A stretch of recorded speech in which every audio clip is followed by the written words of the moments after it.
पावले पावले तुझे आम्हा सर्व,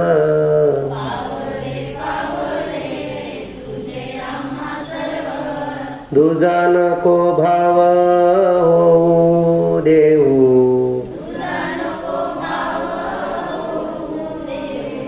दुजा नको भाव होऊ देऊ.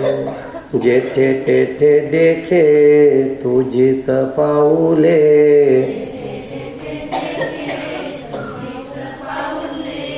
जेथे तेथे देखे तुझीच पाऊले.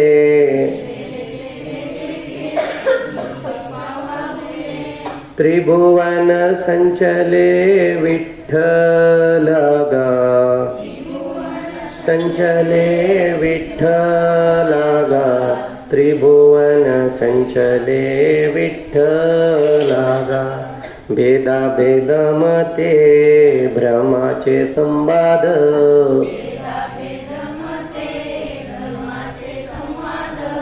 आम्हा नको वाद त्याशी देऊ,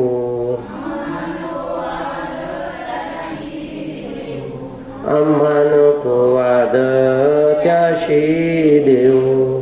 तू का म्हणे आणू तुझ विण नाही, न भाऊनी पाही वाढ आहे, न भाऊनी पाही वाढ आहे. सद्गुरुनाथ महाराज की जय.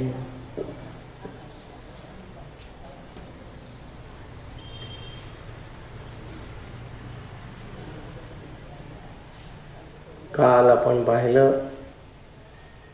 की जो मनुष्य या देहाचे आणि देहबुद्धीचे चोचले पुरवतो, तो मनुष्य शेवटी नरकाला जातो. इथं काय सांगितलं? आवडीचा मारीला वेडा. काय नाव त्याचं? आवडीचा मारीला वेडा. म्हणजे थोडक्यात जो भोगी आहे तो काय होतो? रोगी होतो, जन्म मरणाच्या चक्रामध्ये अडकतो. त्याचा वाच्यार्थ घेतला तरी चालतो, लक्षार्थ घेतला तरी चालतो. म्हणजे सर्वसाधारण माणसाला उपदेश दिलेला आहे की या विषयाच्या नादी लागू नका, इंद्रियांच्या नादी लागू नका. काय होतं त्याने? शेवट चांगला होत नाही. आणि आपला काय प्रयत्न चालू आहे? याचसाठी केला होता अट्टहास की शेवटचा दिस गोड व्हावा. शेवटचा दिस गोड व्हायचा असेल तर काय केलं पाहिजे? या इंद्रियांच्या आहारी जायचं नाही, वासनेच्या आहारी जायचं नाही. The one who has conquered the mind conquered the world, असं म्हणतात. ज्यांनी मन जिंकलं त्यांनी जग जिंकलं. या मनाच्या म्हणजे देहबुद्धीच्या आहारी जाऊ नका. आम्ही तर जिंकलं बाबा असं कोण म्हणतात? तुकाराम महाराज म्हणतात. आपण नाही, तुकाराम महाराज. आम्ही तर जिंकलं, मनाला इंद्रियाला जिंकलं. आणि त्याच्यामुळे काय भेटलं आम्हाला? काय मिळालं? म्हणजे पावलो पावलो. काय पावलं? तिथे देव पावला त्यांना. तिथे सांगतात काय? पावले पावले तुझे आम्हा सर्व. वा पावले. पावले म्हणजे इथं पावले म्हणजे पायाची पावलं त्या अर्थाने नाही घेतलं. प्राप्त झालं. जर आईनं कुरड्या पापड पाठवले असतील तर मुलगी सांगते पावले. पावले म्हणजे भेटले. तुम्ही जे पाठवले ते सगळे आम्हाला भेटले, सगळं भेटले. नाही तर काय होतं, मध्ये ड्रायव्हरच घेऊन टाकतो अर्धे. त्याने पाहिलं ना, मुलीला पाठवले एवढे गुलाबजामुन करून, तिला एकच भेटला, बाकीचे सगळे दुसरे मध्येच खाऊन घेतले कोणीतरी. म्हणजे काय झालं? जे तिकडून मिळालं होतं ते सगळं आलं नाही, मध्येच कुठेतरी लिकेज म्हणजे इकडे तिकडे वाहून गेलं. तसं काय असतं, देव देतो भरपूर, पण आपल्याला घेता येत नाही.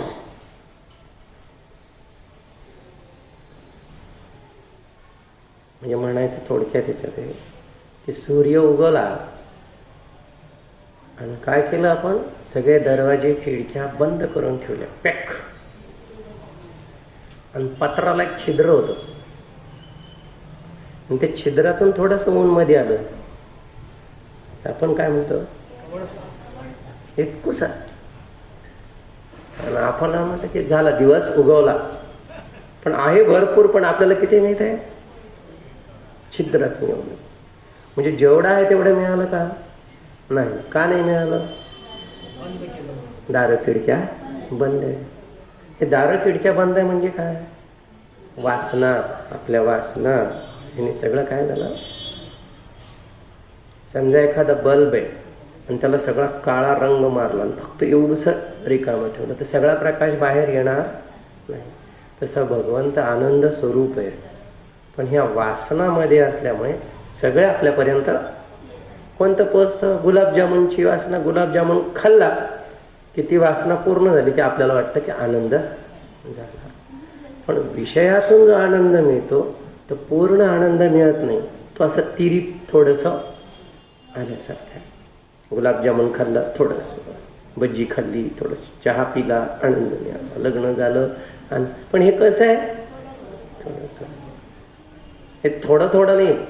काय म्हणतात, पावले पावले तुझे आम्हा सर्व, म्हणजे आम्ही काय केलं, दारं खिडक्या भिंत्या सगळ्याच उघड्या केल्या, आता सगळंच भेटलं आम्हाला, आनंद आनंद, सगळी आनंदच झाला. पश्यामि देवांस्तव देव देहे, 11वा अध्याय हा. अगोदर काय म्हणला होता, द्रष्टम इच्छामि ते रूपम, हे भगवंता आम्हाला तुझं ते रूप बघ. भगवंताने दाखवलं ते रूप, पण ते कावरा बावरा इकडे तिकडेच पाहायला लागला. देवाने ओळखलं, याला आपण रूप दाखवलं पण याला दिसलंच का, दिसलं नाही. म्हणजे तुझे हे चर्मचक्षुने तुला दिसणार, हे घे दिव्य चक्षु. आणि जसे दिव्य चक्षु मिळाले अर्जुनाला, पावलो पावलो, काय म्हटलं तर, पाहिलं पाहिलं सगळंच. आणि काय पाहिलं, पावलो पावले तुझे आम्हा सर्व, सगळं दिसला. संजयला दिसला, अर्जुनाला दिसला, व्यासांना दिसला, सगळ्या संतांना दिसला, आणि तुकाराम महाराजांना पण दिसला. म्हणून ते म्हणतात पावले पावले तुझे आम्हा सर्व, तू जे जे सांगितलं ते सगळं आम्हाला मिळालं. काम क्रोध लोभ मोह मत्सर हे जे वाटमारी आहेत ते कोणीच मध्ये नव्हते, आणि त्याच्यामुळे सगळं आमच्यापर्यंत पोहोचलं. आता काय झालं पोहोचल्यामुळे, हे लक्षात आलं की तूच सगळीकडे भरलेला आहे. जळी स्थळी पाषाणी तूच आहे, माझ्यात तू आहे, सगळ्यात तू आहे, तुझ्याशिवाय दुसरं काही नाही. एव्हाना मी पण तूच आहे. तुझे म्हणला होता की पांडवांमध्ये धनंजय मी आहे. कोण आहे, पांडवांमध्ये अर्जुन मीच आहे, धनंजय. आणि यादवांमध्ये कृष्ण मीच आहे, सगळ्यांमध्ये मीच आहे. हे जे तू म्हटलं होतं ते आत्ता आम्हाला कळलं. पावलं म्हणजे काय, पावलं म्हणजे आत्ता आम्हाला ते कळलं. आधी थिअरी होती, आता काय झालं, प्रॅक्टिकल पाहायला. आता हे जे कळलं तर आपलं काय थोड्या वेळाकरता कळतं, प्रवचनात कळतं, आणि चपला घातल्या की सगळं विसरून जातं.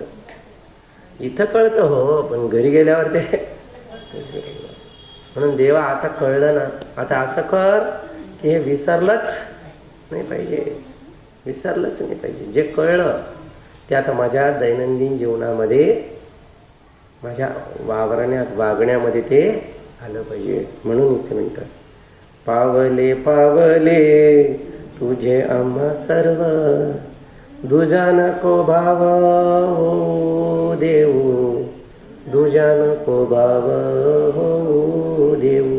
म्हणजे याचा अर्थ काय? दुजा भाव केव्हा येतो? दुजा भाव केव्हा येतो? जिथं अज्ञान निर्माण होतं. अज्ञान जिथं आहे तिथं दुजा भाव आहे. जिथं ज्ञान आहे तिथं दुजा भाव नाही आहे. ठीक आहे ना? मी तुम्हाला ती गोष्ट सांगितली होती की नवरा बायको राहत होते, त्यांना मुलगी होती. चांगलं झालं, 1 वर्षभर चांगलं राहिले ते. मुलगी 3री 4थीला असे, शिक्षण चालू तिचं. 1 वर्ष काय झालं, इतका दुष्काळ की त्याची नोकरी गेली, खायला प्यायला काहीच नाही. आता तो काय म्हणतो की आता मी जातो कुठे? पैसे कमवायला परराज्यामध्ये. आणि मग तो जातो पैसे. तर ती बायको म्हणते की तुमच्याशिवाय तर मी कधी राहिले नाही, आता कसं राहू तुमच्याशिवाय, मी पण येते तुमच्याबरोबर. तर ते म्हणे तू आली तर काय हरकत नाही, मग मुलीच्या शिक्षणासाठी तुला इथंच थांबलं. परत तिकडे गेले तर तिकडची शाळा ही शाळा वेगळी, म्हणून तू इथं धुणं भांडी कर आणि इथंच राहा, मी वर्षभर तिकडे जाऊन पैसे कमवून घेऊन येतो. तिला वाटतं नवरा गेला आणि त्याला जर तिकडे दुसरी बायको भेटली तर परत कशाला येईल इकडे. म्हणून तिला ती वचन घेते नवऱ्याकडून, काय की परत स्त्रीचं तोंड पाहायचं नाही, मला वचन द्या की तुम्ही दुसऱ्या बाईचं तोंड पाहणार नाही. दिलं त्याने वचन की मी काही असं माझ्यावर विश्वास ठेव, मी काही, पण तू म्हणतेस ते वचन घे. गेला. आता तिकडे गेल्यानंतर त्याने वर्षभरात भरपूर पैसे कमवले. म्हणजे पुढच्या वर्षभर पुरतील एवढे पैसे. वापस निघाला यायला. तर त्याचे सेठजी म्हणतात तू असं कर, अजून 1 वर्षभर राहा, इथंच घर बांधा, बायकोला इकडंच, परत कशाला जातो त्या दुष्काळग्रस्त भागामध्ये. तो म्हणतो ठीक आहे. आणि आणखीन वर्षभर तो थांबला. घर बांधलं, सगळं केलं. आता घर बांधायला उशीर लागतच. तर बायकोसाठी म्हणून सगळं त्याने फर्निचर हे ते सगळं, की बायकोला सरप्राईज द्यायचं. पण एवढं करायचं तर वेळ लागतो. पण ते त्याच घरात राहायचा तो. घराची साफसफाई दररोज करावं लागणार आहे. मग कोणीतरी मोलकरी ठेवावं लागणार तिथं. ते म्हणे बाई नाही ठेवायची, माणूस ठेवा. कारण बायकोला आपण वचन काय दिलं. तो गडी काही चांगलं काम करत नाही. त्या गड्यालाच सांगितलं कधी बाई बघ आणि ठेवते. मग त्याने ठेवलं. अगोदर 500 रुपये महिना होता, ती लगेच 5000 मागायला लागली दुसऱ्यामध्ये. तर याला वाटलं गडी काहीतरी कमिशन घेत असेल मध्ये, म्हणून त्याने काय केलं, म्हणे मीच बोलतो त्या बाईशी डायरेक्ट, पण त्या मधले एजंट नकोच. पण बोलायचं तर त्या बाईचं तोंड नाही पाहायचं. मग काय केलं त्यांनी, पडदा ठेवला मध्ये. तुम्हाला माहिती आहे बरं का, आणि तुम्ही माहीत नाही असं ऐकाय, कारण नवीन लोक आहेत ना काही. त्यांनी पडदा टाकला आणि मग तू त्याच्याशी व्यवहार करायला. एवढे पैसे कसे काय, आधी 500 होते, आता एकदम 5000. ते म्हणे महागाई वाढली, हे सगळं झालं, आता काही होत नाही, माझ्याकडून होत, मला एवढे पाहिजेच. मग शेवटी म्हणते तू एकटीच थोडी कमत, तुझा नवरा आहे, तुझं आहे, सगळं मिळून तर घर चाललं, फक्त काय एवढ्याच पैशावर तू करते का. म्हणजे नवरा होता तो गेला सोडून. ती बाई सांगायली सगळं, बरं जाऊ दे 500चे 600 घे कर, दुःखी आहे काहीतरी, असं पैसे वाढवले त्यांनी 6चे 8. ती म्हणे नाही मला 5000च. मग त्याने विचारलं कोणत्या गावची, मग तिने तेच गाव सांगितलं ज्या गावचा. म्हणे मी त्या गावची. असं परत 700-800 झाले. मग त्याने विचारलं तुझ्या नवऱ्याचं नाव काय, म्हणे नारायण. आता याचं पण नाव. तुझ्या मुलीचं नाव काय, म्हणे विमल. अरे त्याच्या पण मुलीचं नाव. पण काहीतरी गडबड आहे. मग ते म्हणे काढा रे पडदा बाजूला. आता बाजूला काढलं तर कोण आहे, वर्षभर तिने वाट पाहिली, नवरा आला नाही, ती पण कामधंद्याला इकडे आली. पाहत येतं नवरा. आता 600, 700, 800 का 1000 किती 24 सब कुछ तेरा कुछ नहीं. व्यवहार केव्हापर्यंत होता? पडदा बाजूला गेला. किती वेगळी नाही, ती माझीच बायको आहे, मी आणि ती वेगळा नाही. तसं अज्ञानाचे पडदे आहेत. तोपर्यंत द्वैत आहे, दुजा भाव आहे, माझं तुझं. हे अज्ञानाचे पडदे सगळे जाऊ द्या बाजूला. देवा दुजा नको भाव येऊ देऊ. म्हणजे काय? अज्ञानाचा पडदा गेला, आता परत येऊ देऊ नको. अज्ञान आलं की माझं तुझं चालू होतं. म्हणून कधी कधी सात्विक भाव होतो तर आपण जी आली सगळी पेन्शन मुलाच्या हातात देऊन टाकतो. सगळं तुझं, माझं काय. दुसऱ्या क्षणाला, दुसऱ्या दिवशी रजोगुण आला की कशाला दिले गडे आपण थोडे तरी ठेवायला. म्हणजे दुजा भाव परत आला. चांगला मूड असलं की सगळं देऊन टाकतो. मग परत रजोगुण तमोगुण आला की परत भांडत बस. आता सत्वगुण आला ना, आता परत दुसरा भाव येऊ दे. दुजा नको भाव. ही सगळी माया आहे देवाची. तो पाहिजे तेव्हा माया टाकतो, माया काढून घेतो. यशोदेला नाही का दाखवलं सगळं विश्वरूप, ती एकदम मूर्छेत येऊन पडली. पण देवाने परत काय केलं? माया लावली. ते परत विसरून, जसं यशोदेला केलं तसं आम्हाला नको करू. आम्हाला आता ज्ञान मिळालं, आता अज्ञानाचा पडदा येऊ देऊ नको. कारण अभेदाची भावना ही श्रेष्ठ आहे भेदाच्या भावनेपेक्षा. द्वैतापेक्षा अद्वैत कधी पण श्रेष्ठ आहे. भेद भावना सोहमित्यसो भावनाभिदा भावनी नथा. कोण म्हटलं असं? रमण महर्षी. कोण म्हटलं? रमण महर्षी. उपदेश सारमध्ये आपण तेच महाराज इथं म्हणतात. म्हणून फक्त ग्रंथाचे नावं बदलले आहे. एक नाही, आता तुकाराम गाथा आहे चांगला नवीन काहीतरी, तेच इथं दुसरं काही. संत दिसती वेगळ आले, परी अंतरी मिळाले. आतमध्ये एकच तेच सांगतं ते तुकाराम महाराज. फक्त भाषा सोपी आहे मराठीतून आहे, ते संस्कृतमध्ये. मग आम्ही अवघड करायला त्याला आणखी. सोप्याला काय करायला अवघड, म्हणजे ते आपलं झालंय म्हणून त्याचं एकदा रिव्हिजन होतं. पावले पावले तुझे आम्हा सर्व दुजा नको भाव हो देऊ. दुजा नको भाव हो देऊ. देव म्हटलं काय पावलं तुला? काय पावलं ते चेक करावं लागतं ना. जे पाठवलं तेच भेटलं ना. नाही तर काहीतरी म्हणायचं भेटायचं, काहीतरी भेटलं रे भेटलं. कारण देण्या घेण्यामध्ये काय होतं, कधी कधी चुकीची गोष्ट भेटल्या जाते. म्हणजे आपल्याला वाटतं भेटलं, पण आपल्याला परत ते चेक केला पाहिजे की जे पाठवलं तेच. म्हणून भगवंत म्हणतात काय भेटलं तुला मला सांग. आमच्याकडे कान गोष्टीचा खेळ असतो बालविहारमध्ये.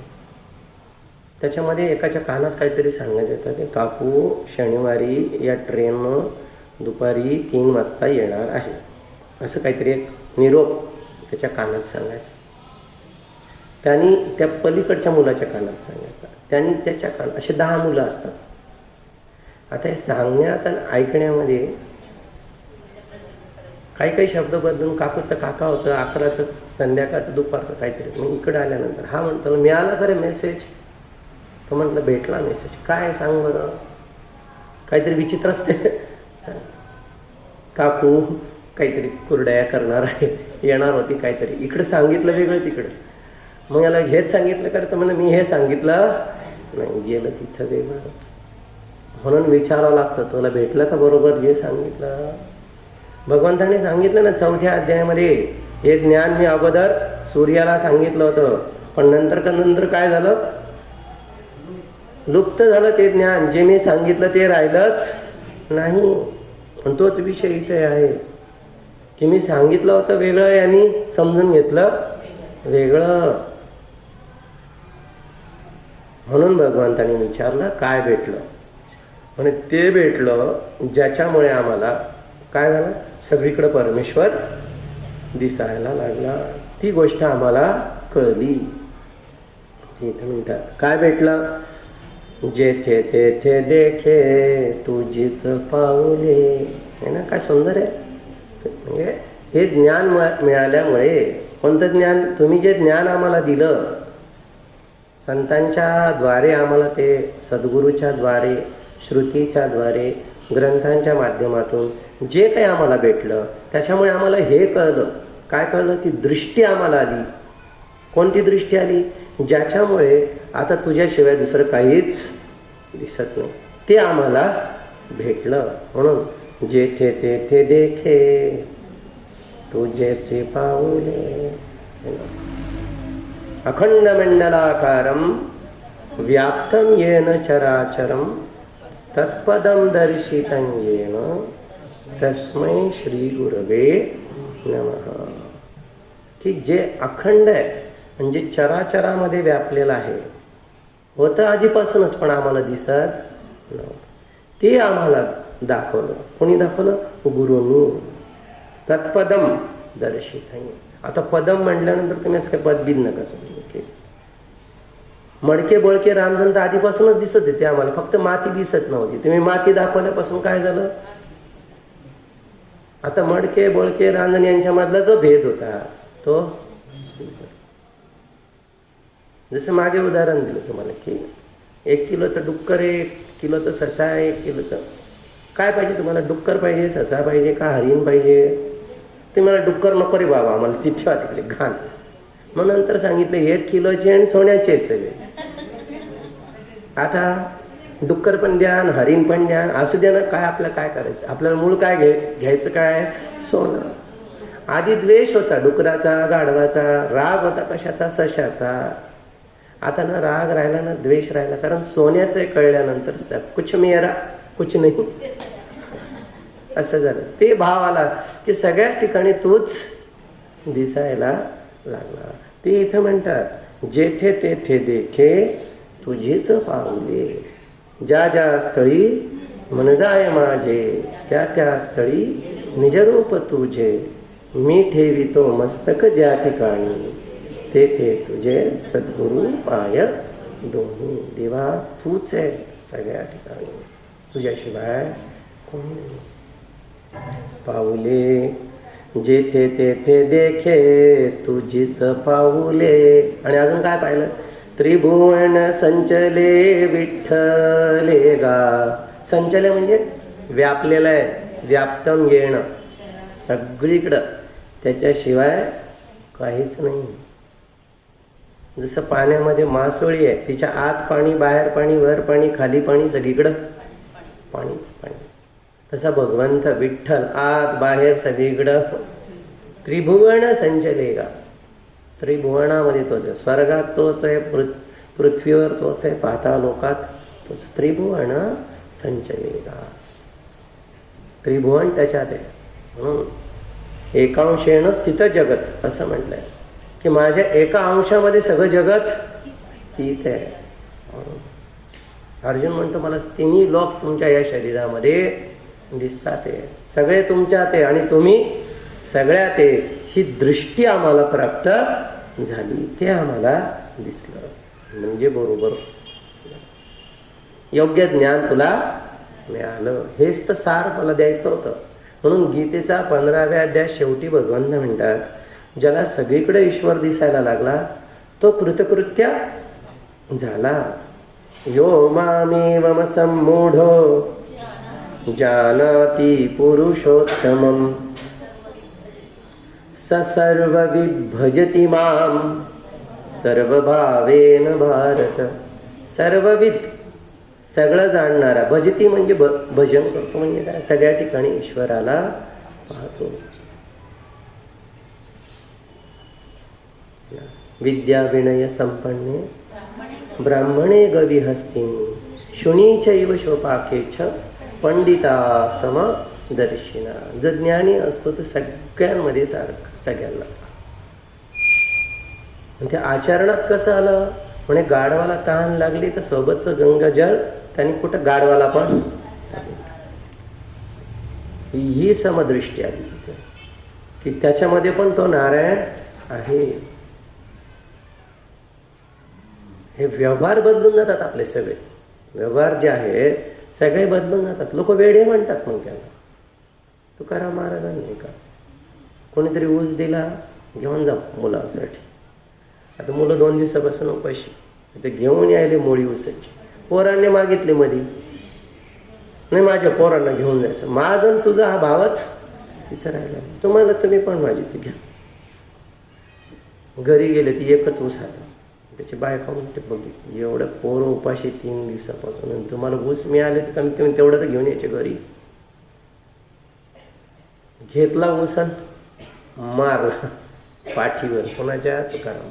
हे 2 तुकडे म्हणे झाले. 2 पोरांना 2, एकाचे 2 तुकडे. पण तिथं हा भावच नाही की माझ्या पोरांना घेऊन जायचं आणि हे दुसऱ्याचे मुलं आणि हे माझे मुलं. हा भाव माझे आणि दुसऱ्याचे, हा भेद नष्ट होईल. आपल्याकडे तसं आहे का?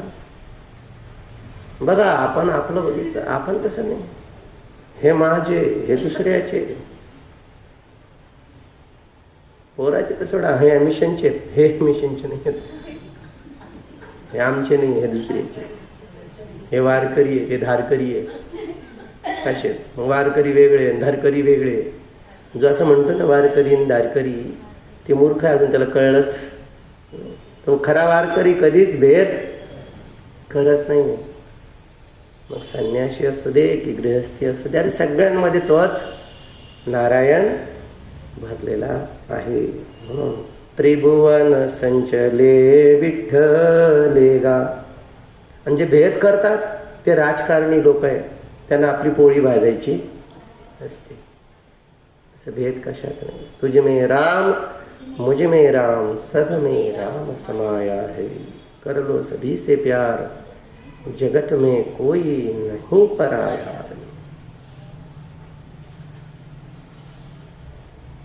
हे भांडणं, असे भांडणारे लोकांना, भेदाभेद करणारे अशा लोकांशी माझी संगत येऊच देऊ नको. म्हणून काय म्हणलं पुढे? भेदाभेद मते भ्रमाचे संवाद. भ्रमाचे हे सगळ्याच. माझी सोनबाई अशीच आहे, माझा भाऊ असाच आहे, हे असंच आहे. भावासाठी एवढं केलं, हे केलं, मी मुलीसाठी एवढं केलं. त्याचे अरे केलं तर कोणा दुसऱ्यासाठी थोडी केलं. कोण आहे ते? पण भाऊ वेगळा, सोन वेगळी, मुलगी वेगळी, मुलगा वेगळा. हे काय झालं? म्हणून संसार हा सगळा कशाचा आहे? भेदाचा आहे. जिथं भेद आहे तिथं आहे सगळं तुझं माझं व्यवहार आहे. म्हणून हे तुझं माझं करणारे लोक आहे ना, यांच्याशी माझी भेटच घडू देऊ नको. ह्यांच्याशी काय, हे दूरच राहिलेले बरे. म्हणून भेदाभेद मते भ्रमाचे संवाद, आम्हा नको वाद त्याशी देऊ. वाद म्हणजे त्यांच्याशी बोलायचा प्रसंगच येऊ देऊ नको.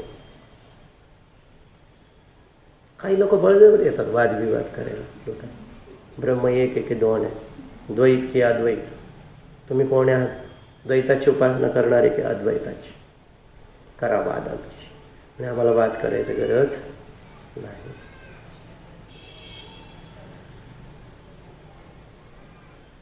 आता तुमचा तो विषय नाही, तो विषय आमचा आहे. द्वैत अद्वैत काय. आता माधवाचार्यांचे सगळे द्वैतीयांचे आणि शंकराचार्य अद्वैती आहेत. मग अद्वैतीने द्वैतीनीकडे जाऊ का? जावं की नाही जावं? आता तर सांगितलं का द्वैत नको म्हणून. आता काय म्हटलं? द्वैत नको, दुजा भाव नको. आणि परत म्हणतं जायचं. द्वैत म्हणजे ज्याच्यामध्ये भक्त आणि भगवंत हा वेगळा आहे, त्याला द्वैत म्हणतात. अद्वैत म्हणजे काय? देव पाहायला गेलो आणि देवाची झाली. मग तुकाराम महाराज कोणत्या पंथातले आहेत? माधवाचार्याच्या का शंकराचार्यांच्या?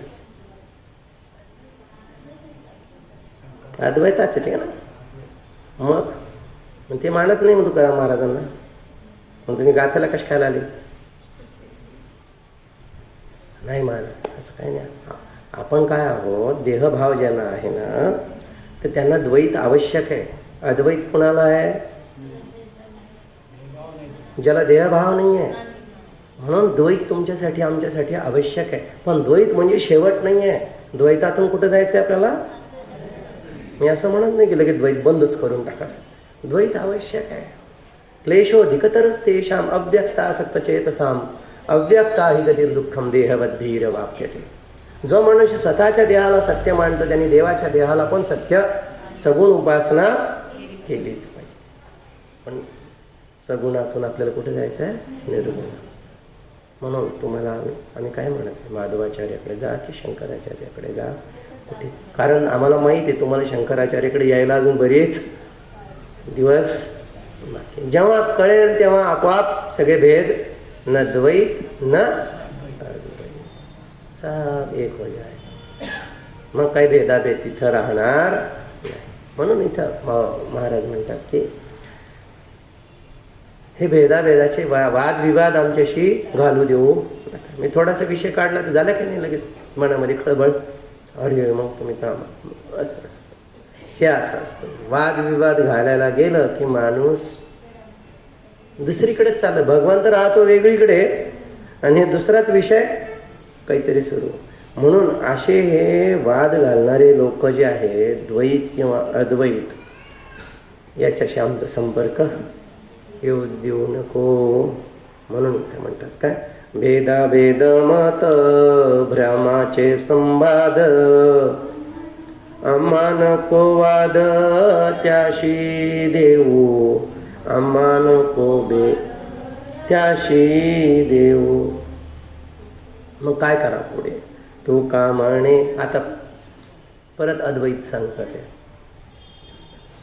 तू का म्हणे, काय म्हणे? अनु तुझ विण नाही. म्हणजे अनु पण तुझ्यामुळेच आहे. म्हणजे तो काय? कणाकणामध्ये व्यापलेला आहे. बस. जसं प्रत्येक बिंदूमध्ये पाणी आहेच तसं प्रत्येक कणामध्ये परमेश्वर आहे. व्याप्तम येण चराचर. यांनी कुठं वाचलं का? यांना अनुभव आला प्रत्यक्ष. आणि ते प्रत्यक्ष अनुभवाचे बोल सांगतात इथं की सगळ्यामध्ये तूच आहे. म्हणून प्रल्हादाला जेव्हा विचारलं हिरण्यकश्यपनी, कुठे आहे तुझा नारायण? म्हणे माझा नारायण कणाकणामध्ये आपल्याला खंब्यात आहे का? म्हणे खंब्यात पण आहे. भगवान प्रकट झाले तिथून. म्हणजे अनुभव. तुम्ही अनुभवायला का? एका सुईच्या टोकावर 1 कोटी अणू बसतात. एका सुईच्या टोकावर 1 कोटी, कमीच सांगितलं किती? 1 कोटी अणू बसतात. आता तुम्हाला दिसेल कसं काय? सुईचं नाकं तर दिसत नाही आपल्याला, टोक तर दूरच राहिलं. इतका सूक्ष्म आहे तो की त्या अणूमध्ये पण तो आहे. तर डोळ्याने दिसत सूक्ष्मात सुख आहे. म्हणून कसं आहे तो? तो कामाने अणू तुझ विण नाही. तूच देवा, अणूमध्ये पण तू आहे. कविं पुराणाम अनुशासितारम अणोरणीयां समनुस्मरेद्य सर्वस्य दातारम चिंत्य रूप. अणोरणीयां समनुस्मरेद्य. भगवान श्रीकृष्ण अर्जुनाला सांगतात की मला तू कसा बघशील? जो अणु रेणूमध्ये जो व्यापलेला आहे तो मी आहे. त्याला तू जाणवून घे. कणा कणामध्ये आपण अणुबॉम्ब माहिती आहे आपल्याला? अणुबॉम्ब, ॲटम.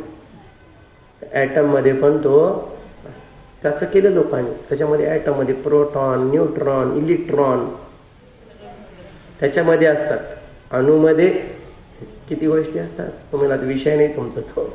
आमचा विषय होता शिक्षणाचा. म्हणून न्यूट्रॉन, प्रोटॉन, इलेक्ट्रॉन. मग इलेक्ट्रॉनपासून इलेक्ट्रॉनिक्स आलं. इलेक्ट्रॉनिक्समुळे मोबाईल आला. मोबाईल वापरतात तुम्ही पण इलेक्ट्रॉनिक नाही. पण ते अणोरणीय सगळ्यामध्ये तुमच्या हातात मोबाईल आहे तर खरं पाहिलं तर मोबाईलमध्ये पण तो नारायण कणा कणामध्ये तो व्यापलेला आहे. सगळ्या ठिकाणी व्याप्तम येन चराचरम, सगळ्यांमध्ये तू आहे. म्हणजे काय म्हणतात, मन केवड केवड म्हणे जवा सगळं दाना, मन केवड केवड म्हणे आकाशात बी माईन. म्हणायला गेलं तर बारीक आहे, बारीक म्हणजे सूक्ष्म, जवाचा ग आणि मन केवड केवड वा आकाशात बी माईन. एक काहीतरी सांगा ना हो. त्या आकाशात बी मात नाही, सूक्ष्म आहे. तर अणुमध्ये आहे याचा अर्थ असा आहे की सूक्ष्म. म्हणून इथे जेव्हा म्हटलं ना, तू का म्हणे अणु तुझ विन नाही, म्हणे सूक्ष्मता. सूक्ष्मता म्हणजे मराठीतून ज्याला आपण बारीक म्हणतो ते बारीक नाही आहे. सूक्ष्म म्हणजे व्यापक. आता कसं व्यापक, उदाहरण घ्या. परत बर्फ घेतला, बर्फाचा ठोकळा घेतला. आता तो काय, तो स्थूल आहे. बर्फ दिसतो ना तुम्हाला, चौकोनी बर्फ घेतला. आता तो पातेल्यात ठेवला, काय होईल, आता ते वितळला की पाणी होईल. मग जेव्हा आधी ठोकळा ठेवला तर पातेल्यात चौ बाजूनी जागा होती. जेव्हा तो वितळला तर आता काय झालं, पातेलं पूर्ण गच्च. बरोबर, म्हणजे वितळल्यामुळे त्याची व्यापकता वाढली. पाणी सूक्ष्म आहे बर्फापेक्षा, समजलं तर, बर्फापेक्षा पाणी सूक्ष्म आहे. मग आता काय केलं, अर्ध पातेलं पाणी आहे आणि अर्ध रिकाम आहे. ते गॅसवर ठेवलं.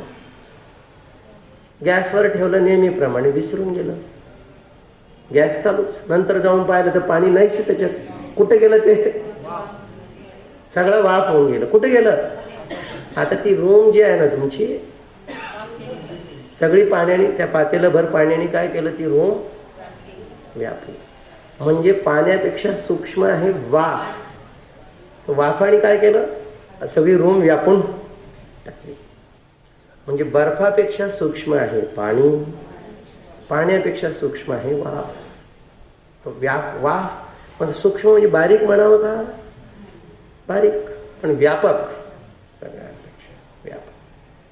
ती वाफ गेली वाऱ्यात. वाफ तरी तुमची घरात आहे, बाहेर काय वारा आहे, वाफ आत आहे. पण या वाफेचा वारा झाला, आता काय झालं, व्यापकता. अगोदर घरात वाफ होती, आता काय झालं, वाफेचा वारा, वाऱ्यात घर झालं. आता घरात वारा आहे का वाऱ्यात घर आहे, सांगा बरं. आत वारा, बाहेर वारा, म्हणून वाऱ्यात घर. म्हणजे आता सूक्ष्मता अजून व्यापक. मग आपण दादा वाराच नाही हो, पंखा लावा बरं जरा, वारा नाही आहे. म्हणजे वारा असतो किंवा नसतो, आहे की नाही. वारा जाणवतो ना आपल्याला, वारा आहे वारा नाही. वारा कुठे गेला, वारा गेला विरघळून आकाशात. आता आणखीन काय झालं, त्याची व्यापकता अजून वाढली. आता आकाश कुठं नाही आहे, पातेल्यात पण आकाश आहे, घरात पण आकाश आहे, घराच्या बाहेर पण आकाश आहे. आकाश नाही असं कोणतं ठिकाण नाही. मग आकाश हे सूक्ष्म आणि सगळ्यात व्यापक. आकाश कशात आहे, आकाश मायेत आहे.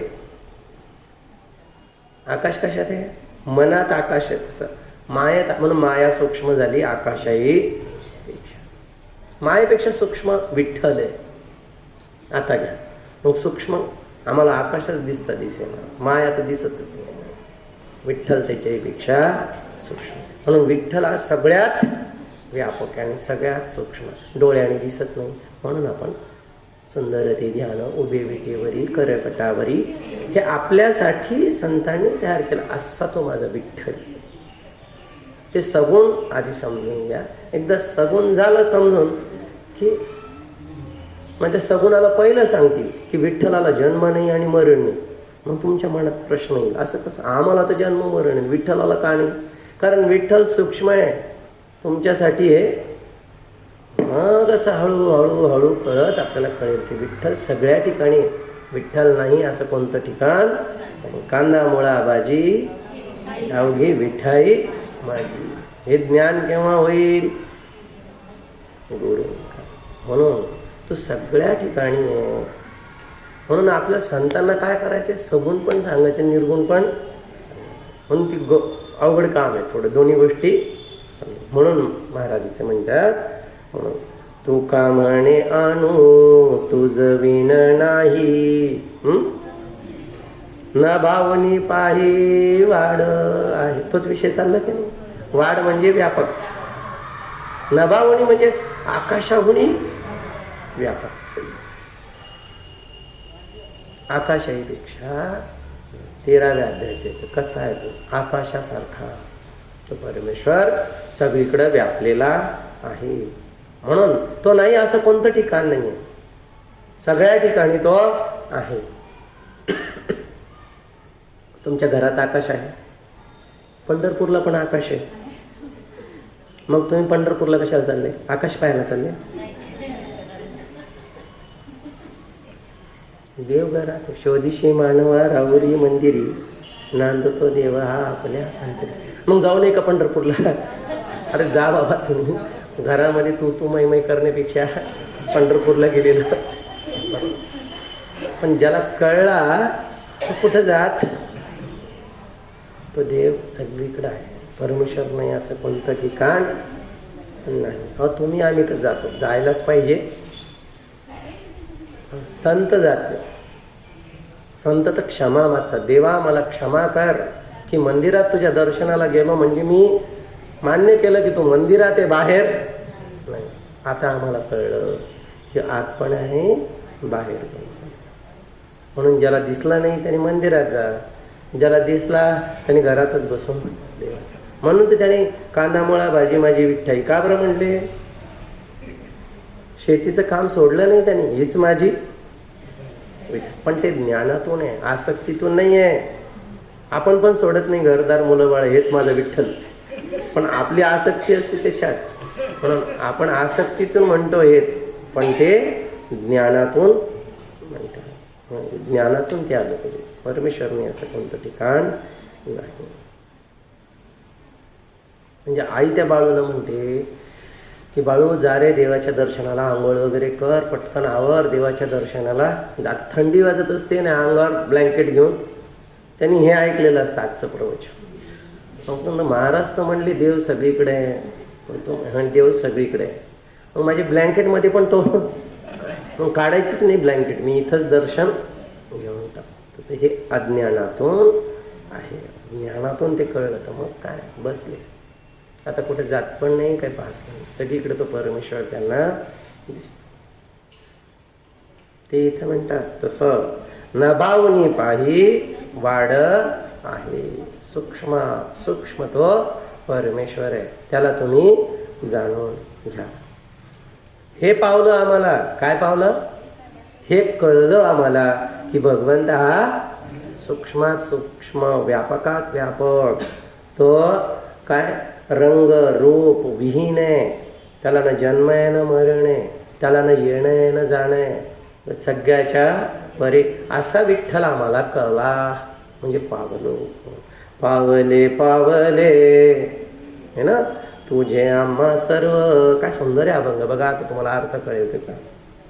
दुजा नको भाव येऊ देऊ, दुजा नको भाव म्हणजे मी सांगणारा आणि तुम्ही ऐकणारा. हा काय झालंय?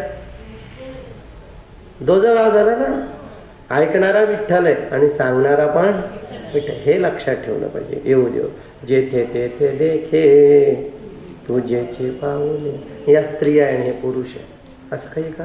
स्त्रीमध्ये पण आहे, पुरुष आहे. सगळ्यांमध्ये तो माझा. आणि स्त्री पुरुष हा भेदच तिथं राहत नाही, सगळं. म्हणून पावले त्रिभुवन संचले विठ्ठल. म्हणजे घरी पण आहे, मंदिरात पण तो आहे. विठ्ठल गा वेदा वेद मते ब्रह्माचे संवाद, आम्हा नको वाद त्याशी देऊ, आम्हा नको वाद त्याशी. तू का म्हणे आणू तुझ विण नाही, न भावनी पाही वाढ आहे. न भावनी पायी हरिमुखे म्हणा हरिमुखे म्हणा. पुढे गेले त्यांचा शोधित मार्ग चला जाऊ माग घेतो आम्ही चला जाऊ माग घेतो आम्ही. वंदू चरण रज सेवू उष्टावळी पूर्वकर्मा होळी करुणी सांडूया करुणी सांडूया पूर्वकर्मा होळी करुणी सांडूया. आमुप हे गाठी बांधू भांडवल अनाथ विठ्ठल आम्हा जोगा अनाथ विठ्ठल आम्हा जोगा. अवघे होती लाभ एका या चिंतने नाम संकीर्तन गोविंदाचे कीर्तन गोविंदाचे नाम संकीर्तन गोविंदाचे. जन्म मरणाच्या कुंटतील खेपा होईल हा सोपा सिद्ध पंथ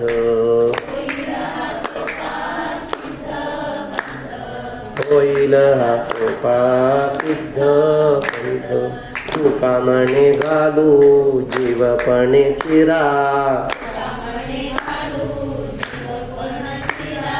जाऊ त्या माहेरा निजाचिया निजाचिया जाऊ त्या माहेरा निजाचिया.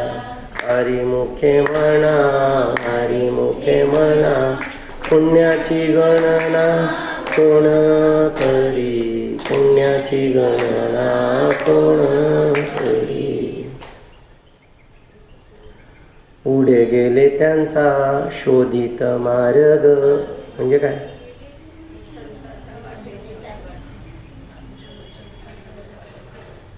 दोपट मार्गा सोडू नको. याचा अर्थ काय दोपट म्हणजे आधी बरेच लोक त्या मार्गाने गेलेले त्या मार्गाने जा. उगीच नवीन मार्ग शोधायचा काही भानगडीत पडू नका. अरे अनेक गेले तू पण जा त्याच मार्गाने.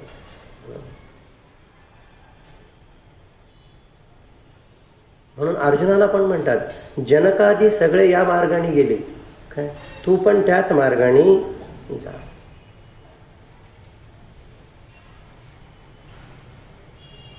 त्यांना भेटलं तुला पण नक्की भेटेल. ते कोणत्या मार्गाने गेले ते कर्माच्या मार्गाने गेले. तू पण काय कर कर्माच्याच मार्गाने जा. म्हणून गमू पंथ अनंत या राघवाचा. राम कुठं संन्यासी झाली का त्यांनी पण तर विवाह केला. त्यांनी दाखवलं संसारात राहून पण भगवंत प्राप्त करता येतो. हे काय अवघड मार्ग नाही आहे.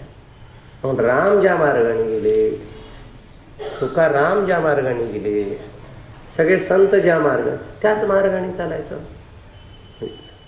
म्हणून इथं काय म्हणतात ते ज्या मार्गाने गेले त्या मार्गाने आपण जा. पुढे गेले त्यांचा शोधित मार्ग.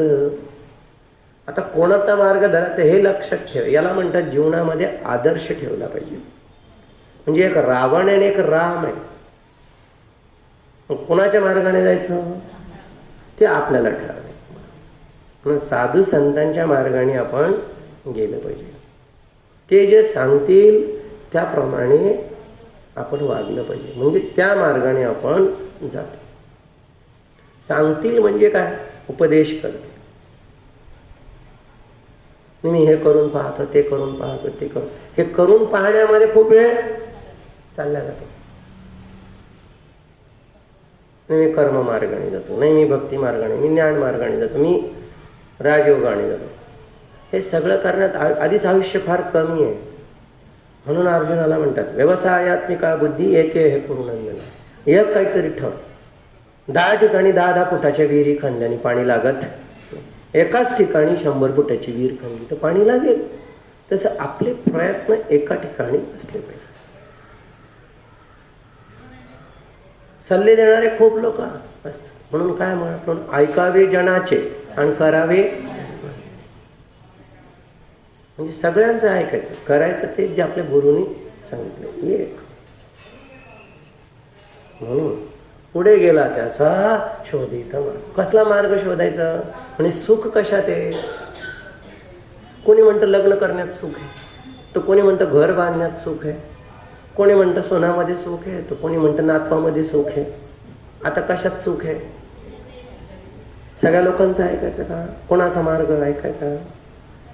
ते ठीक आहे, पण सुख फक्त भगवंतात आहे, दुसऱ्या कशात नाही. हा भाव काय करायचा? दृढ. त्यांच्या मागे जायचं म्हणजे काय? जे संत सांगतात त्याप्रमाणे.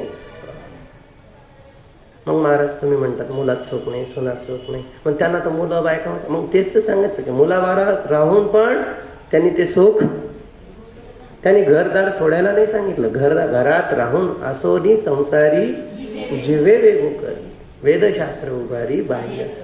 तुम्ही चुकीचा अर्थ घेऊ नका की संसार सोडायला सांगतात. संसारात राहून परमेश्वर प्राप्त करता येतो. फक्त एक आहे, आम्ही सांगितलं त्याप्रमाणे केलं पाहिजे, मग मिळतं.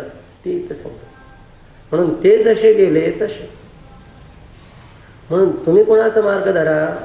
तुम्ही तुकाराम महाराजांचा मार्ग धरा, एकनाथ महाराजांचा मार्ग धरा.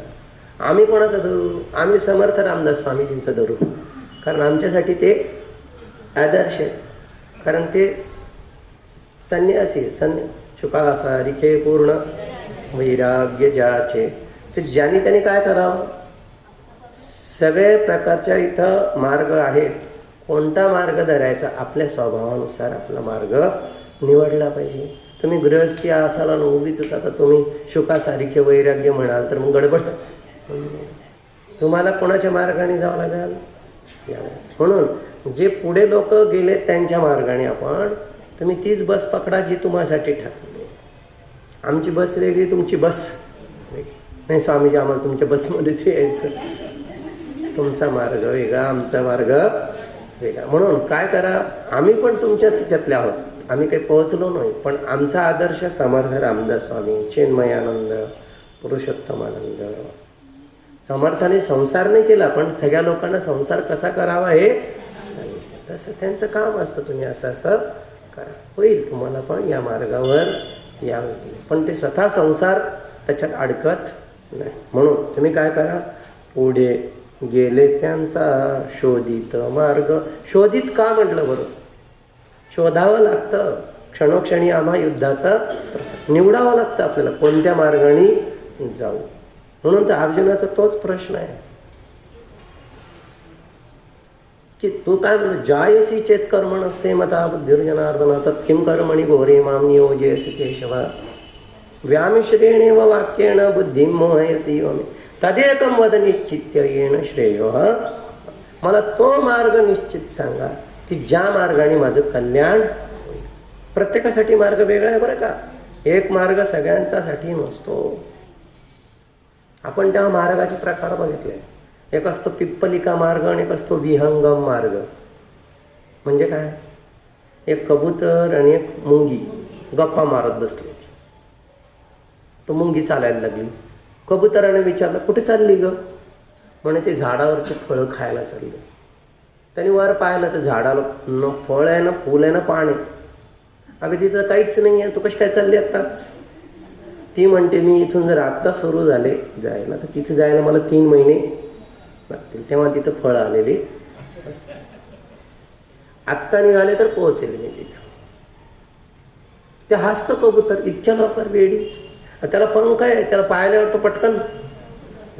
म्हणून मुंगीचा मार्ग वेगळा आणि कबुतराचा मार्ग वेगळा.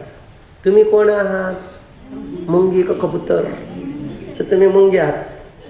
मुंगी म्हणजे काय, आपली शक्ती कमी आहे, विवेकाची, वैराग्याची, तपाची शक्ती आपली कमी. तर आपल्या मुंगीसारखं समजून आपलं हळूहळू हळूहळू चालायचं. एकदम मोठी मारायला गेली की डायरेक्ट संन्यास, ध्यानच करतो आणि डायरेक्ट.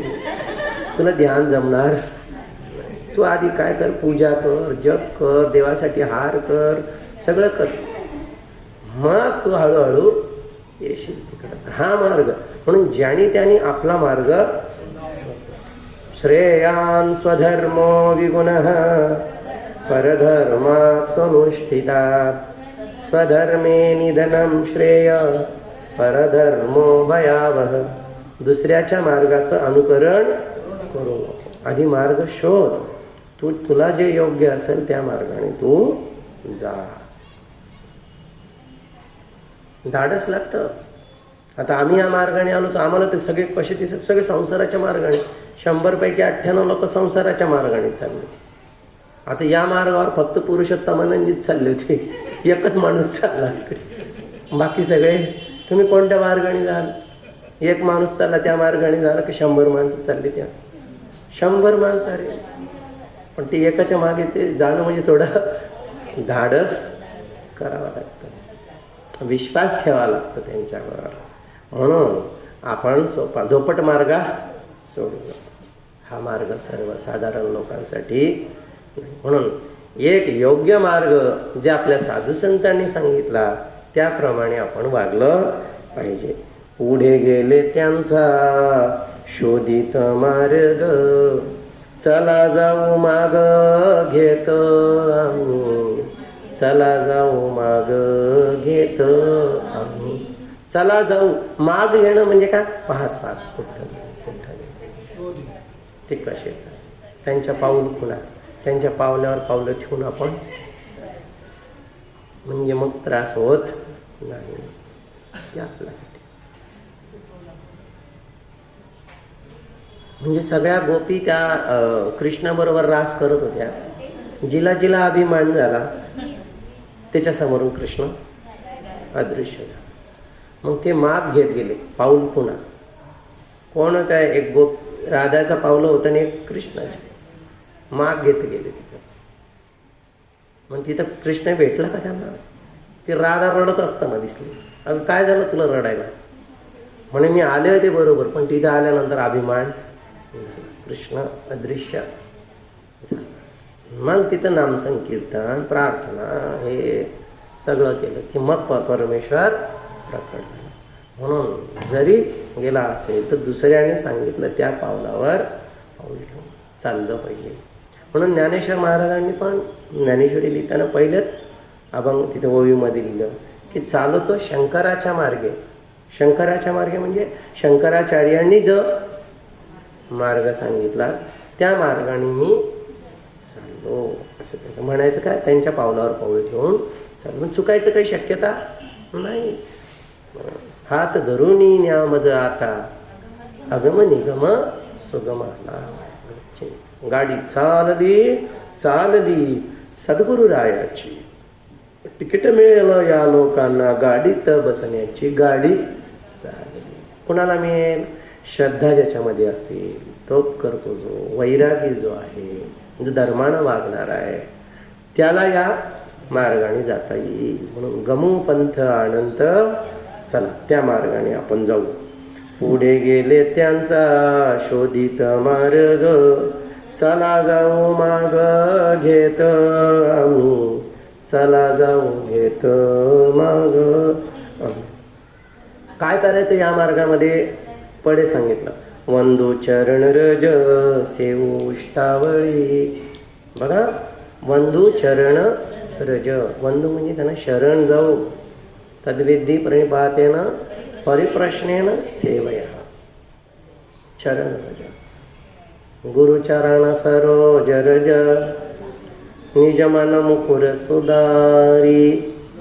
वर्णौ रघुबर विमल जसो जोदायक फलचारी. तर चरण रज म्हणजे काय? गुरु चरण सरोज रज. रज म्हणजे धूळ. त्याचा आता धूळ अशी नाही होत काय? गुरुची पाय एवढे धुळीने माखलेले असतात काय? काढून आणि सगळ्यांना एवढी धूळ द्यायची म्हणजे ते त्यांना कधी पाय धुवायचं कामच. तुम्ही पाय धुवू नका, आम्हाला रज पाहिजे असं नाही. तर त्याचा म्हणून वाच्यार्थ नका घेऊ, लक्षार्थ घ्या. चरण रज म्हणजे ज्ञानाचे कण. चरण म्हणजे ज्ञानाचं प्रतीक आहे. जसं इमारत असते तर त्याचा पाया असतो, पाया चांगला तर इमारत चांगली, पाया पक्का ते इमारत. तसं चरण हा पाया या अर्थाने म्हटलंय. ज्ञानाच्या पायावर संत उभे असतात म्हणून त्यांचे चरण. इथं काय म्हटलंय? वंदू चरण रज. वंदनचा अर्थ काय? रिस्पेक्ट देऊ.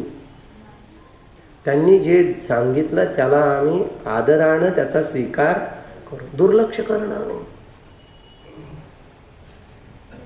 आता बायको म्हणते मला गजरा घेऊन या, गजरा, ते नवरा ऐकून दुर्लक्ष करतो. हे काय नसते, मागणं चालूच असते हिचं काहीतरी काय, म्हणून ते लक्ष. तसं गुरुच्या वाक्याकडे दुर्लक्ष काय, काय बोलत राहतात नुसते, काय लक्ष. स्वामीजींना काही कळत नाही, ते बोलतच राहतात. म्हातारीला काही कळत नाही, बोलतच राहते. म्हणजे काय, त्या बोलण्याकडे आपण लक्षच देत नाही, तर मग ते काय झालं, अनादर झाला. म्हणून संत काय म्हणतात? उपदेशाचे काम नसे ते वाचा मौन बरी. म्हणून जिथं आदराने ऐकणारे लोक आहेत तिथं तुम्ही सांगा. म्हणून तिथं गेले तर लक्षपूर्वक तुम्ही ते जे काय म्हणतात ते ऐका. वंदू चरण रज. सेवू उष्टावळी. सेवू म्हणजे आता उष्टावळीचा आता लोक लगेच उष्टच शोधत बसतात. ताट, तुमचं ताट कुठे, आम्हाला उष्ट. अरे असा अर्थ नाहीच त्याचा. उष्टावळी म्हणजे काय? तोंडातून निघालेला प्रत्येक शब्द ओठाला लागून आलेला असतो. म्हणजे याचा अर्थ काय झाला? उष्टच झालं की नाही? शब्द हे उष्टेच असतात. म्हणून त्यांचे शब्द ऐकू म्हणजे त्यांची उष्टावळी आम्ही सेवू. कशी सेवू? कानाने. उष्टावळी हाताने तोंडात घालायची नसते, उष्टावळी ही कानाने सेवायची असते. ते इथं म्हणतात, त्या अर्थाने इथं. नाही तर लोक वाच्यार्थ तुम्ही पाहिलं ते एस्कॉनमध्ये वगैरे, ते उगीच उष्ट घेत बसतात सगळे. तसा अर्थ नाही आहे. म्हणून घ्या, ती गोष्ट वेगळी आहे, पण तो वाच्यार्थ नका घेऊ, लक्षार्थ घ्या. आता आमच्याकडे माझ्या कोर्समध्ये पण बरेचसे आलेले आहेत. अरे भक्तांची उष्टावळी मिळणं फार, अन्न वाया जाऊ देऊ नये, ती गोष्ट वेगळी आहे. म्हणजे उष्ट टाकू नये, तिथं त्या अर्थ वेगळा आहे. पण इथं उष्टावळी म्हणजे त्यांच्या मुखातून निघालेले जे शब्द आहे त्याचं सेवन केलं पाहिजे. शास्त्रामध्ये पण सांगितलं असं. एक तुम्ही तैत्तिरीय उपनिषद ऐकलंय का? तैत्तिरीय उपनिषद, त्याचं नावच तैत्तिरीय म्हणजे उष्टावळीच आहे. म्हणजे कसं काय? म्हणजे एकदा गुरुनी शिष्याला काही प्रश्न विचारला, त्यांनी जे विचारलं त्याच्यापेक्षा 2 गोष्टी जास्तच सांगितल्या, गुरुपेक्षा जास्त. म्हणजे तू माझ्यापेक्षा पुढे चालला, फार अभिमान झाला, जे शिकला माझ्याकडून वापस टाक, सगळं उलटी कर म्हणे त्याची. मग त्यांनी ती सगळं उलटी केली आणि बघा सगळ्या मुलांना सांगितलं घ्या रे ते सगळं पिऊन. त्यांनी जे उलट केलं ते पिऊन घ्यायचा अर्थ काय? तीतर पक्षी हा उलटी, आपलीच उलटी घेत असतो, म्हणून त्याचं नाव आहे तीतर पक्षी. तर जे जे त्यांनी सांगितलं मुलांना म्हटले की तुम्ही ते घ्या, याचा अर्थ सेवन करा. आणि म्हणून त्या उपनिषदाचं नाव झालं तैत्तिरीय उपनिषद. तेच तुकाराम महाराज इथं म्हणतात. साधू संतांनी जे सांगितलं, मग माऊलीने ज्ञानेश्वरीच्या रूपात गीताच उलटी केली. ज्ञानेश्वराची माऊलीची उलटी म्हणजे काय? ज्ञानेश्वरी जी गीता त्यांनी ऐकली, समजून घेतली, ती काय केली त्यांनी? सांगितली. म्हणजे ज्ञानेश्वरी झाली उष्टावळी. कोणाची? ज्ञानेश्वर महाराज. गाथा कोणाची उष्टावळी झाली? मग तुकाराम. गीता झाली उष्टावळी श्रीकृष्णाची. हे उष्टावळीच आहे. म्हणून उष्टावळीचा अर्थ असा आहे की गीता, भागवत हे सगळं काय संतांच्या मुखातून निघालेले शब्द आहे.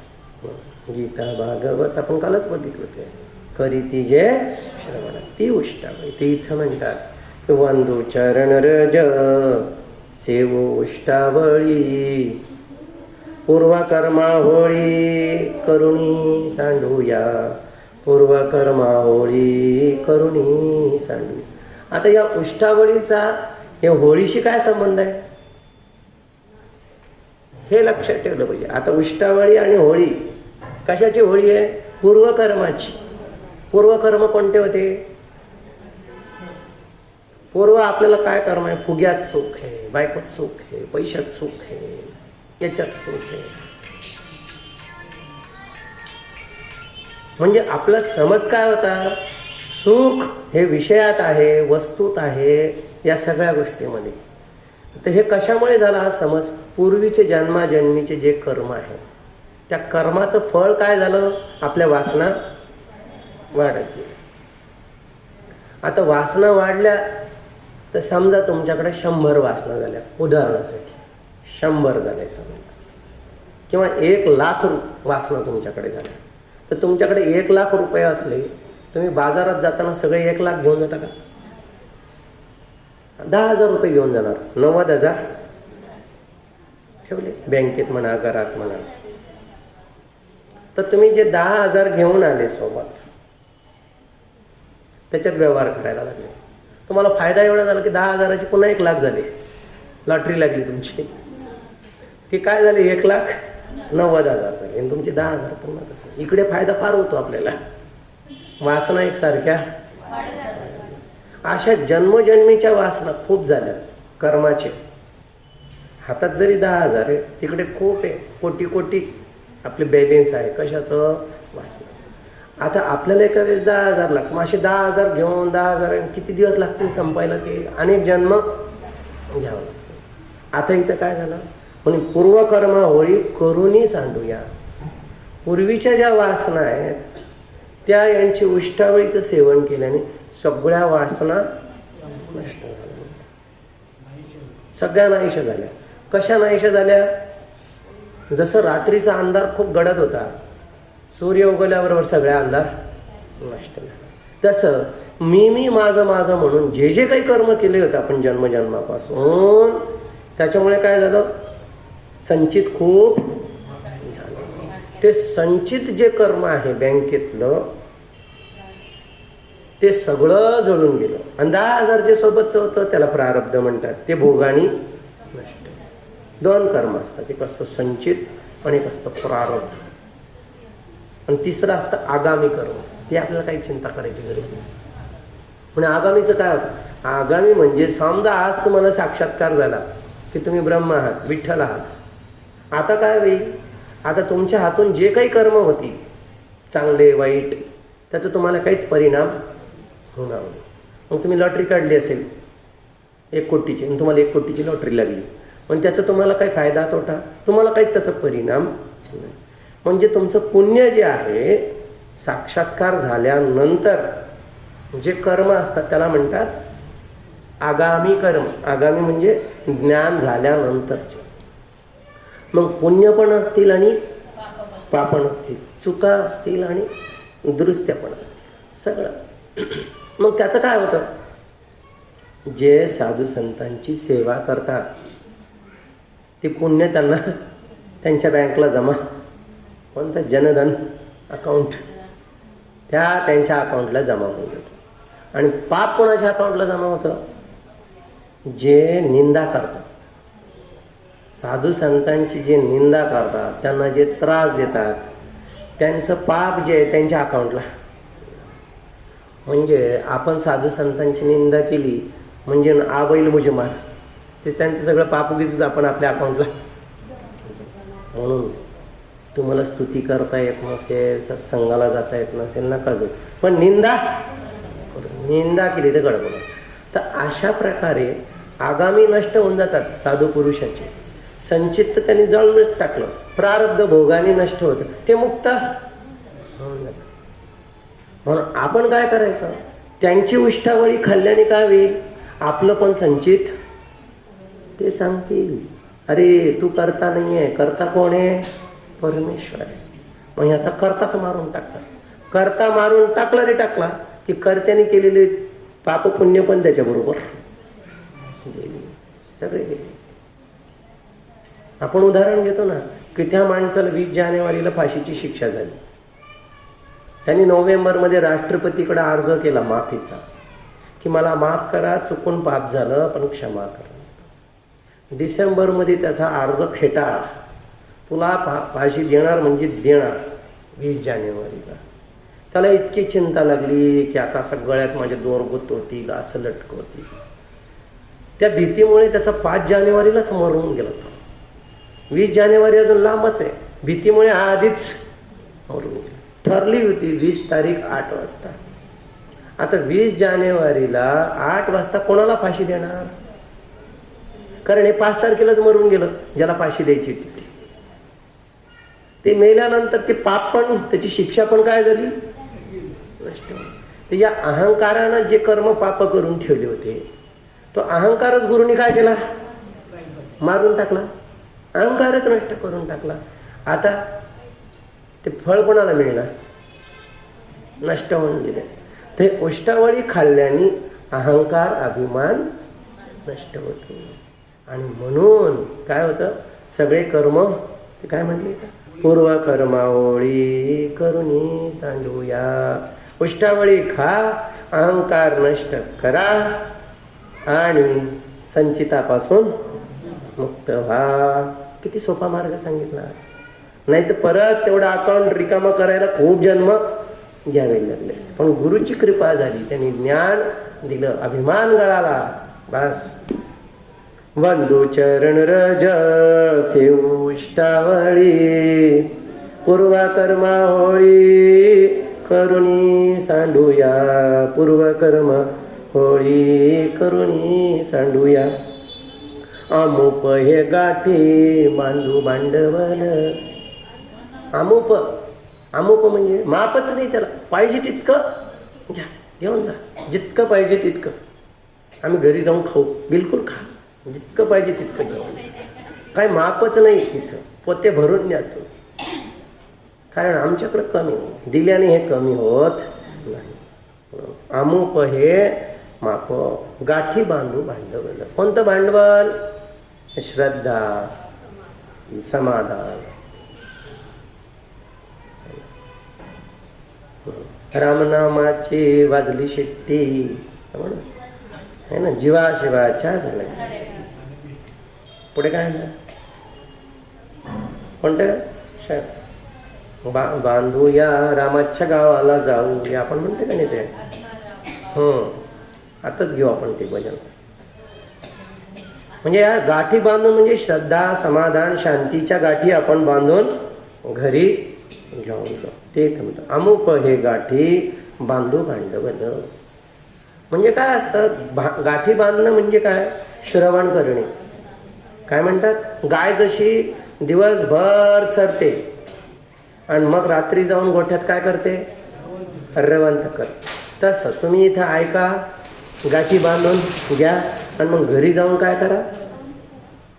त्या गाठ्या नाही तर तशाच सोडा, तिथे घरी तसंच ठेवू शकता. तसं नाही, तिथं जाऊन त्याचं श्रवण मनन निधिध्यासन आपण केलं. काय म्हटलं होतं या अभंगात, काय म्हटलं गीतेत, काय म्हटलं भागवतात, त्या गाठी आपण घरी जाऊन काढल्या पाहिजे, उकलल्या पाहिजे. म्हणजे चिंतन मनन केलं पाहिजे. ते इथं म्हणतात अमुक हे गाठी बांधू भांडवल. आणि जसजशा गाठी उघडतील है ना, विद्यन्ते हृदय ग्रंथी छिद्यन्ते सर्व संशया. सगळे संशय अरे बरोबर म्हणत होते, महाराज बरोबर म्हणत होते. आता हे मला केव्हा आलं? अनुभवाने हे कळलं. म्हणून मग मला कळलं अनाथा विठ्ठल आम्हा जोगा. वा वा वा. आता आम्हाला कळलं की अरे भेटतो देव, याच देहात भेटू शकतो, सगळ्यांना भेटू शकतो देव. मला पण आतापर्यंत मला वाटलं होतं की काही भेटणार नाही, मला अजून 100 जन्म तरी घ्यावं लागते. आता कळलं काही नाही, याच देही याच डोळा पाहिना. मुक्तीचा विठ्ठल भेटण्याजोगा आहे. विठ्ठल भेटण्याजोगा आहे, तो खूप दूर नाही. म्हणून आम्हा जोगा. जोगाचा अर्थ काय? आम्हाला भेटू शकतो, आम्ही जाऊ शकतो, आम्ही देव प्राप्त होऊ शकतो, असा विश्वास मनामध्ये ठेवला त्याने.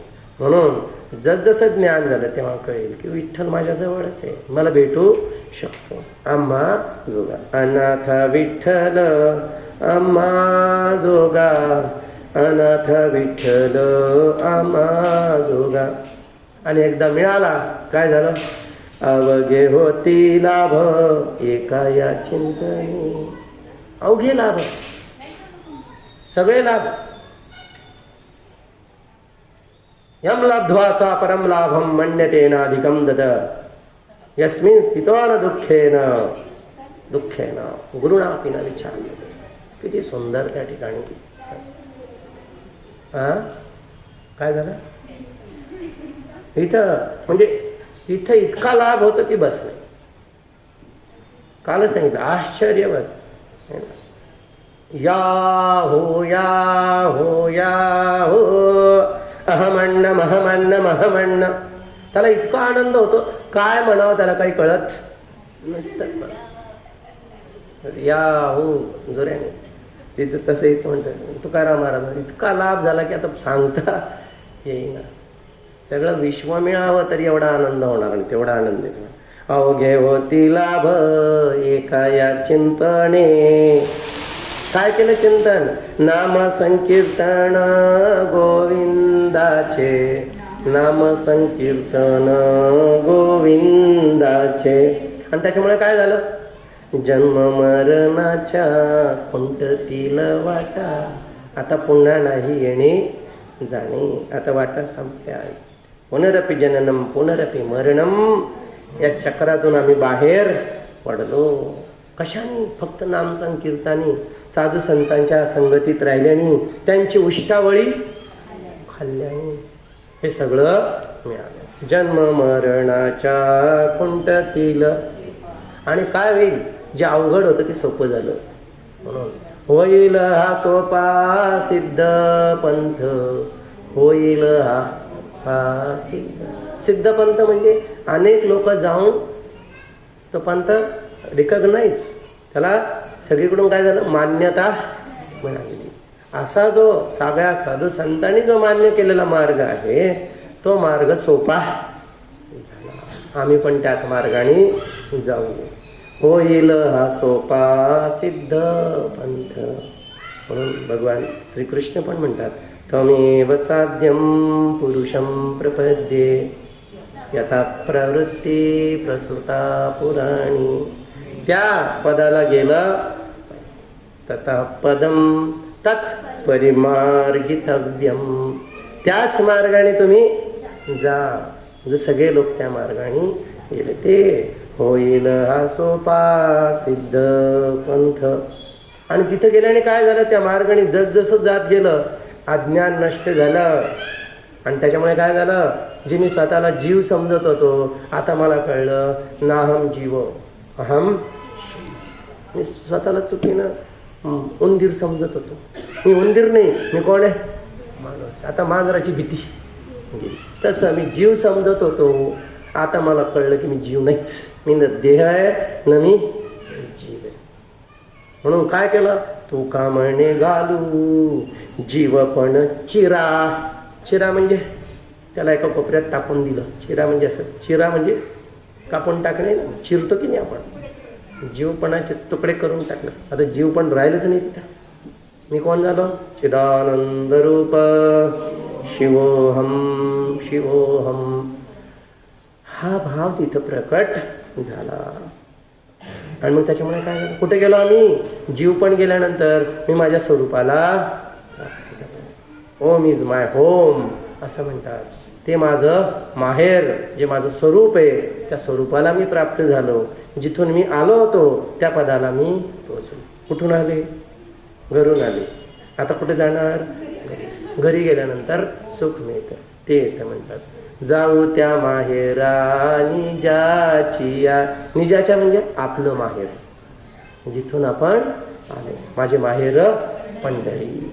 त्या पंढरीला मी जाईल जिथं माझा विठ्ठल राहतो. तिथं मी पोहोचलो. पावलो. किती सोपं करून सांगितलं. तुम्ही पण चला. कुठे चला? आपल्या आम्ही जातो आमच्या आपल्या गावाला गेलं पाहिजे. जाऊ त्या माहेरानी जाची. तिथं गेल्यानंतर काय होईल? तुम्हाला कोणी हाकलून देणार नाही. या माहेरी जा बरं. भावाची बायको म्हणते कशाला आल्या? हिस्सा घ्यायला आलं वाटतं. जा जा बरं माहेरी. तुम्हाला येऊ देता का? नाही. हे माहेर नाही, निजाची आहे. तिथून आपल्याला कोणी हाकलणार नाही. म्हणजे स्वामीजी आम्हाला नेहमी सांगायचे ऐसी वाणी बोलो कि कोई न बोले झूठ, ऐसी जगह बैठी है कोई न बोले उठ. ते आपली जागा पाहिजे की जिथून कोणी उठ म्हणणार. निजाची आपली स्वतःची प्रायव्हेट, तिथून आपल्याला कोणी उठ म्हणणार, त्या पदाला आपण जाऊ. इथं कुठेही जा, बघा तुम्ही उठ म्हणतात लोक पटकन. घरातून पण नाही उठलं तर उठावना करतात, ते उठवतात, तिरडी उचलतात तिथं. किती माझं करा तुम्ही, ते राहत नाही. म्हणून अशा ठिकाणी जा जिथून कोणी उठवणार नाही. जाऊ त्या माहेरा निजाचिया, हरिमुखे म्हणा हरिमुखे म्हणा. पुण्याची गणना कोण खरी, पुण्याची गणना कोण. पुंडलिक वरदा हरी विठ्ठल, श्री ज्ञानदेव तुकाराम, पंढरीनाथ भगवान की जय. माऊली ज्ञानेश्वर महाराज की जय. जगद्गुरु तुकाराम महाराज की जय. बोलो रे भाई सब संतन की जय. ओम सर्वे भवन्तु सुखिनः, सर्वे सन्तु निरामयः, सर्वे भद्राणि पश्यन्तु, मा कश्चित् दुःखभाग् भवेत्. असतो मा सद्गमय, तमसो मा ज्योतिर्गमय, मृत्योर्मामृतं गमय. ओम पूर्णमदः पूर्णमिदं पूर्णात् पूर्णमुदच्यते, पूर्णस्य पूर्णमादाय पूर्णमेवावशिष्यते. ओम शांति शांति शांति. हरि ओम. श्री गुरुभ्यो नमः. हरि ओम.